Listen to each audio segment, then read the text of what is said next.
60 سال گزر گئے، کتنے بنگلے گاڑیاں، کتنے منصب اور عہدے کر لیے، بتلائیں۔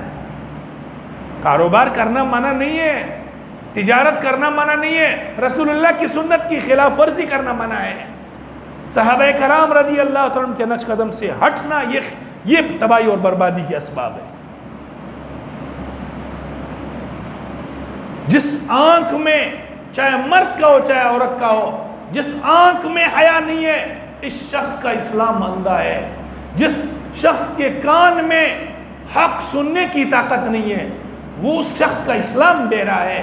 جس شخص کی زبان میں حق بولنے کی طاقت نہیں ہے، اس شخص کا اسلام گونگا ہے۔ جس شخص کے دل میں تقوی اور پرہیزگاری نہیں ہے، اس شخص کا اسلام کا دل مردہ ہو چکا ہے۔ اگر آپ چاہتے، حدیث پاک میں آتا ہے، جس عورت کے آنکھوں میں حیا ہو، چہرے پر حیا ہو، جہنم کے دربان اور فرشتے اس حیادار عورت کے چہرے کے سامنے شل ہو جاتے ہیں، اس کو عذاب نہیں دے سکتے ہیں۔ جس آدمی کے دل میں خوف خدا ہو، جس آدمی کے زبان پر حق کی بات ہو، جس آدمی نے اپنے کانوں کو حرام اور ناجائز گانوں، غیبت، چغلی سے جس نے اپنے کانوں کو روک رکھا، اللہ کے عذاب کے فرشتے اس شخص کے سامنے شل ہو جاتے ہیں، اس کو عذاب نہیں دے سکتے۔ اللہ ہمیں معاف فرمائے۔ ایسا نہ ہو کہ ہم اعمال صالحہ سے ہٹ کر کے ظلم اور زیادتی کی طرف چلے جائیں۔ بہت سے صوفی ہوتے ہیں، ذکر کر رہا ہے حضرت، اب اس کے سامنے سے کسی نے سلام کیا، السلام علیکم، ارے اللہ کے بندے، سلام کرنا سنت ہے، اس کا جواب دینا واجب ہے۔ آپ مستحب ذکر میں لگے ہوئے ہیں، آپ اس شخص کے ساتھ ظلم کر رہے ہیں۔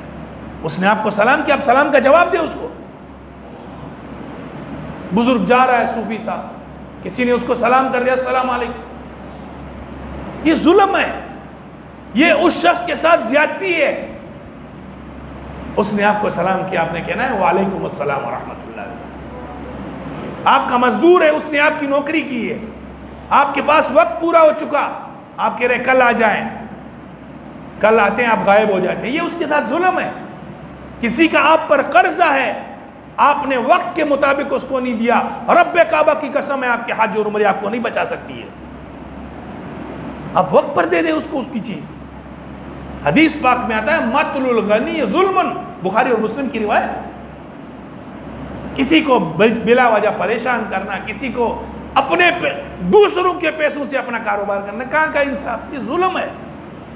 حدیث پاک میں آتا ہے رسول اللہ نے فرمایا، آپ نے فرمایا بنی اسرائیل کی ایک خاتون تھی، اس کا باپ بھی ظالم، شوہر بھی ظالم، بیٹا بھی ظالم۔ باپ بھی ظالم، اس نے ظلم سے اس کی پرورش کی، بیٹا بھی ظالم، شوہر بھی ظالم۔ وہ عبادت گزار تھی، نیک تھی، لیکن اپنے باپ کی تعریف کرتی تھی، اپنے شوہر کی تعریف کرتی تھی، اپنے بیٹے کی تعریف کرتی تھی۔ جب مر گئی، موسیٰ علیہ السلام نے اس کو سمجھایا بھی تھا، بہرحال فرشتے اس کے پاس آ گئی، فوت ہو گئی۔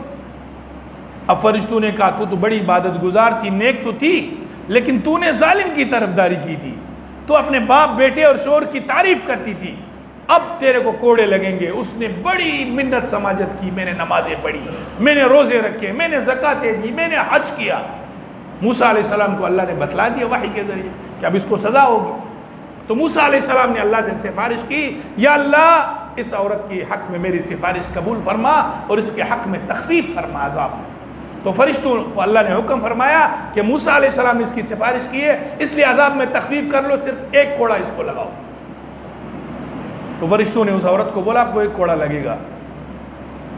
اس نے کہا ٹھیک ہے۔ ایک کوڑا جو لگا، روایت میں آتا ہے اس کا پورا قبر جہنم کا ایندھن بن چکا، صرف ظلم کی تعریف کرنے پر، ظالم کے ساتھ دینے پر کتنا گناہ ہوگا، ظالم کی طرفداری کرنے پر کتنا گناہ ہوگا۔ آپ کو پتہ ہے ایک آدمی ظالم ہے، اسلام کا دشمن ہے، ملک کا دشمن ہے، وطن کا دشمن ہے، دین کا دشمن ہے، آپ اس کی طرفداری کریں۔ ارے میرے محترم بھائی، اپنی آخرت کی فکر کر، یہ فکر کر کہ میرے اندر اللہ کے نبی کی سنتیں آ جائے، اللہ کے رسول کے فرامین آ جائے، میں یہ دیکھوں گا اللہ کا حکم کیا ہے، اللہ کے رسول کا طریقہ کیا ہے۔